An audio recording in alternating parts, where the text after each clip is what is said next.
एक दिन की बात, कार्तिक की भाभी रिया की कमर में बहुत ज्यादा दर्द हो रहा था क्योंकि उन्हें कमर में लचक पड़ गई थी। कार्तिक रिया के बेडरूम में आया और बोला, चलिए भाभी, आप लेट जाइए। मैं आपकी कमर पर बाम लगाकर हल्की मॉलिश कर देता हूँ ताकि आपका बच्चा हुआ दर्द भी ठीक हो जाए। रिया ने उसे मना करते हुए कहा, नहीं, रहने दो कार्तिक, मैं खुद कर लूंगी। कार्तिक ने कहा, आप खुद से बाम तो लगा लेंगी, लेकिन मॉलिश करना बड़ा मुश्किल होगा। मैं आपकी मदद कर देता हूं, इससे आपको बाकी का दर्द भी ठीक हो जाएगा। ये कहकर कार्तिक कुर्सी से उठकर बेड पर रिया के पास आ गया और उसे लेटने के लिए कहा। भाभी जी, बताइए कहाँ लगाना है रिया। कार्तिक की हमदर्दी और फिक्र देखकर अब वो उसे मना नहीं कर पाई। हकीकत में दर्द का बहाना बनाकर कार्तिक को परेशान करना चाहती थी। वो शर्माते हुए पेट के बिल लेट गई और अपनी कमीज को कमर से थोड़ा ऊपर कर लिया और कहा, यहां पर लगाओ। कार्तिक ने थोड़ा सा बाम अपनी इंगलियों पर लिया और धीरे धीरे रिया की कमर पर मिलने लगा। जैसे ही उसके हाथ रिया की पेट पर पड़े, उसे एक सुकून का एहसास हुआ। कार्तिक ने धीरे धीरे मालिश करना शुरू कर दी और इसके हाथों का स्पर्श रिया को बहुत आरामदेह लगा। जब जब कार्तिक के हाथों की इंगलियां इसकी कमर बंद के पास आए, रिया का दिल जोर से धड़कने लगा, लेकिन इसने खुद को जब्त में रखा और कार्तिक की मदद का शुक्रिया अदा किया। कार्तिक ने पूछा, भाभी, ज्यादा दर्द कहाँ हो रहा है? रिया इस वक्त थोड़ी असमंजस में थी। अनजाने में जवाब दे बैठी, थोड़ा सा नीचे है। कार्तिक ने फिर से थोड़ा और नीचे बाम लगाने की कोशिश की। भले ही वो मालिश सिर्फ रस्मी थी, लेकिन रिया को कार्तिक के हाथों का स्पर्श बहुत सुकून दे रहा था। भाभी जी, अगर आप शलवार को थोड़ा नहीं कर दें तो बाम अच्छे से लग सकेगा, कार्तिक ने कहा। इस पर रिया थोड़ी हिचकचाई, फिर भी इसने अपनी शलवार को थोड़ा सा सरका दिया। नाड़े के बंद होने के बायस शलवार पूरी तरह से नीचे नहीं हो सकी, लेकिन कुछ हद तक सरक गई। कार्तिक ने फिर कहा, भाभी जी, आपकी जल्द कितनी साफ है, बहुत ही गोरी है। कार्तिक की इस बात पर रिया के गाल शर्म से सरख हो गए, लेकिन वो अल्टी लेटी हुई थी, इसलिए कार्तिक इसे देख नहीं सका। इसे यकीन था कि कार्तिक इसकी देखभाल में मसरूफ था और इसकी बातों में कहीं ना कहीं इज्जत भी झलक रही थी। कार्तिक ने थोड़ी देर और मालिश की और जब रिया ने कहा कि अब ठीक है, तो वो चिपचाप उठकर ऊपर चला गया। रिया को आज एक अलग ही सुकून महसूस हो रहा था। सालों बाद किसी ने इसे इस तरह से ध्यान दिया था, जिसमें हमदर्दी और एक सुनिया छपा था।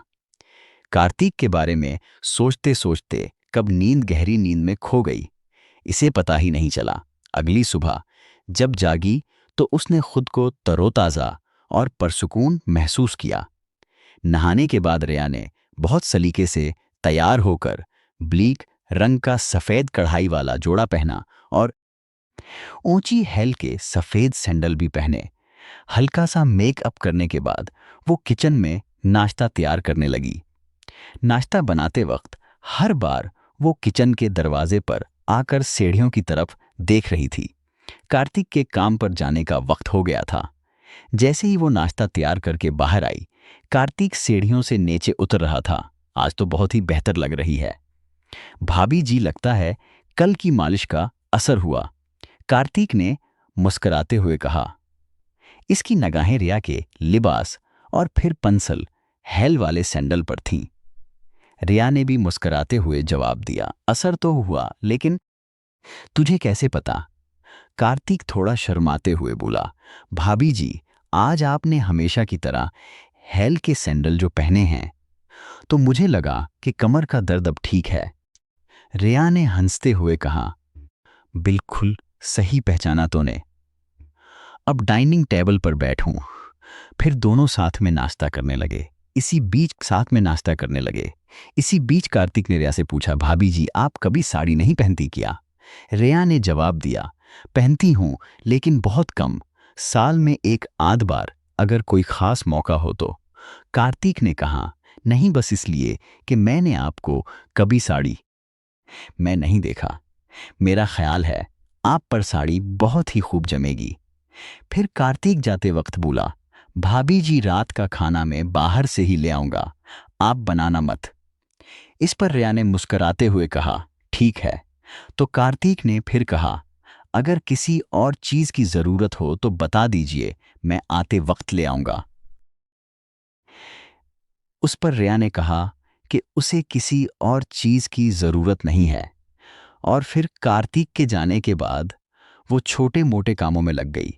उसके बाद वो ऊपर जाकर कार्तिक के कमरे को भी ठीक करने लगी। उसी दौरान रिया को उसके बेड के नीचे कुछ कपड़ा पड़ा हुआ नजर आया, तो उसने नीचे झुककर उसे बाहर निकाला। तो एक उसकी आंखें हैरानी के मारे फटी के फटी रह गईं। वो एक सफेद रंग का रेशमी हुदर था, जो शायद किसी लड़की का है। रिया ने उसे ध्यान से देखा और समझ गई कि किसी की जाती चीज हो सकती है जो गलती से यहां रह गई हो। उसने फौरन ही कपड़े को एक तरफ रख दिया और कमरे की सफाई करने लगी। इसी बीच उसे 3 दिन पहले की घटना याद आई। रोहन और रैना इसी कमरे में एक दूसरे के साथ थे। इसे लगा कि ये कपड़ा शायद रैना का ही होगा। रिया ने कपड़े को उठा कर देखा तो इस पर कुछ सफेद दाग नजर आए। उसे समझने में देर नहीं लगी कि वो लोग कैसे हैं। उन दागों को देखकर वो किसी दूसरी दुनिया में खो गई। तभी अचानक बाहर मरकजी दरवाजे पर दस्तक हुई, तो इसने उस कपड़े को वापस बीड के नीचे रखा और बाहर आकर दरवाजे की तरफ देखा। इसने देखा कि पड़ोस में रहने वाली कोमल भाभी खड़ी थी। अरे भाभी, मैं अभी आती हूँ, रिया ने कहा और जल्दी से कार्तिक का कमरा बंद किया और नीचे आकर दरवाजा खोला। कोमल, जो पड़ोस में रहती थी, अपनी उम्र के 35वें दहाई में थी और घर में ही ब्यूटी पार्लर चलाती थी। कोमल अक्सर दोपहर में रिया के घर आ जाती थी या उसे अपने घर बुला लेती थी और दोनों उधर उधर की बातें करती थीं। इस वक्त इस दिन भी रिया और कोमल गली मोहल्ले की ढेरों बातें कर रही थीं। कोमल के जाने के बाद रिया ने एक बार फिर से नहाने का मन बना लिया। सुबह कार्तिक ने साड़ी का जिक्र किया था, इसलिए नहाकर इसने नीले रंग की प्रिंटेड साड़ी पहन ली और साथ में सलूर रंग के पंसल हेल वाले खूबसूरत सैंडल भी पहने। कार्तिक के आने का वक्त भी वो चला था और वो शाम के 6 बजे ही आ गया। जब रिया ने दरवाज़ा खोला तो कार्तिक इसे बड़े गौर से देखने लगा। इसे अपनी ओह इस तरह से ध्यान से देखता हुआ देख रिया मुस्कुराते हुए अदा से बोली, ऐसे क्या देख रहे हो? कार्तिक मुस्कुराते हुए बोला, वाकई भाभी, आज आप इस साड़ी में बहुत ही खूबसूरत लग रही हैं। ये कहकर वो अंदर आ गया और वो साथ में रात का खाना भी लाया था। भाभी, मैं ऊपर जा रहा हूँ, फ्रेश होने के लिए आप एक गिलास शरबत बना देंगी प्लीज?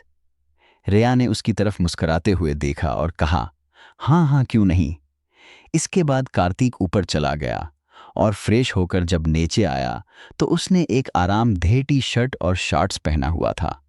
रिया ने शरबत बनाया और इसे अपने बेडरूम में ले आई और उसने वहां पर कूलर लगा हुआ था।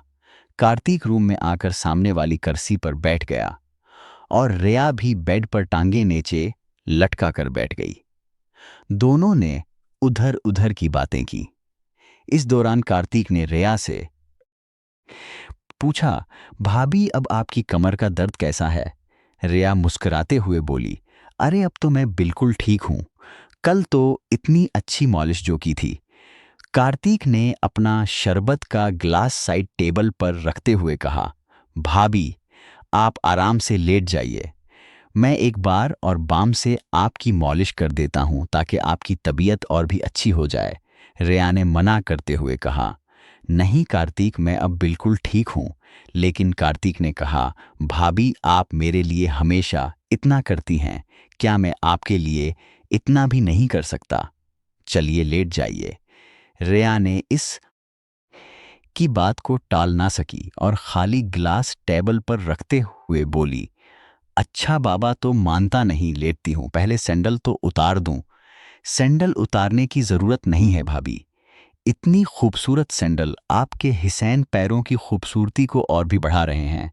आप ऐसे ही लेट जाइए। कार्तिक ने थोड़ी चंचलता से कहा। रिया को उसकी बात पर हंसी आ गई और वो उसकी बात मानकर बेड पर लेट गई। उसने साड़ी पहनी हुई थी, उसलिए उसकी कमर कार्तिक की नज़रों के सामने थी।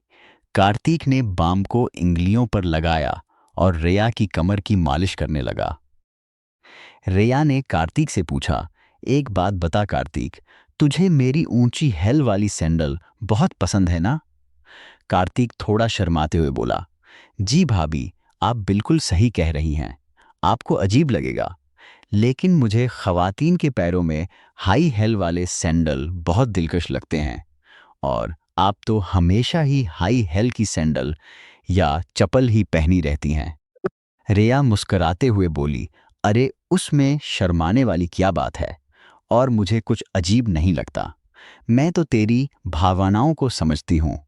कार्तिक के हाथों से हो रही मालिश से उसे बहुत आराम मिल रहा था। कार्तिक के हाथ धीरे धीरे नीचे की तरफ और बढ़ने लगे। रिया के मजाक के मोड को देखते हुए कार्तिक ने भी थोड़ी हिम्मत दिखाते हुए कहा, भाभी, आपकी जल्द कितनी नरम है। अगर आप चाहें तो साड़ी को थोड़ा नीचे कर लें, ताकि मैं अच्छे से मालिश कर सकूं और साड़ी भी गंदी नहीं होगी। रिया ने थोड़ा शर्माते हुए साड़ी को थोड़ा ढीला कर दिया, ताकि मालिश करने में आसानी हो सके। इसे पिछली रात की मालिश से बहुत सुकून मिला था, इसलिए इसने ज्यादा नाक नहीं की। जैसे ही रिया ने साड़ी को ढीला किया, कार्तिक ने धीरे से साड़ी को नीचे की तरफ कर दिया, ताकि वो अच्छी से इसकी कमर की मालिश कर सके। लेकिन इसी वक्त रिया को एहसास हुआ कि इसने जल्दबाजी में कोई गलती तो नहीं कर दी है, और इसे थोड़ी बेचैनी महसूस हुई। इसने फौरन सूरत-ए-हाल को संभालते हुए साड़ी को सही किया और कार्तिक को रुख का इशारा दिया।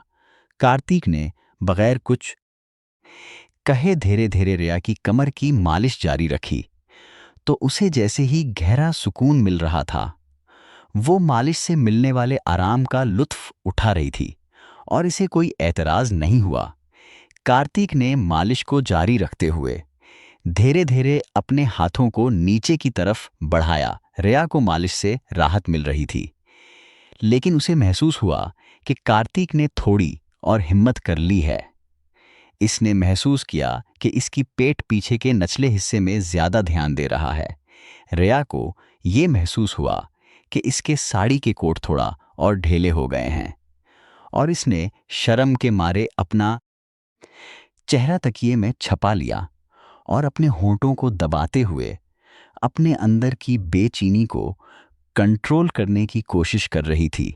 कार्तिक इसकी जल्द पर बाम लगाने के बहाने मालिश कर रहा था, लेकिन रिया को महसूस हो रहा था कि कार्तिक की हर हरकत अब ज्यादा हो गई है।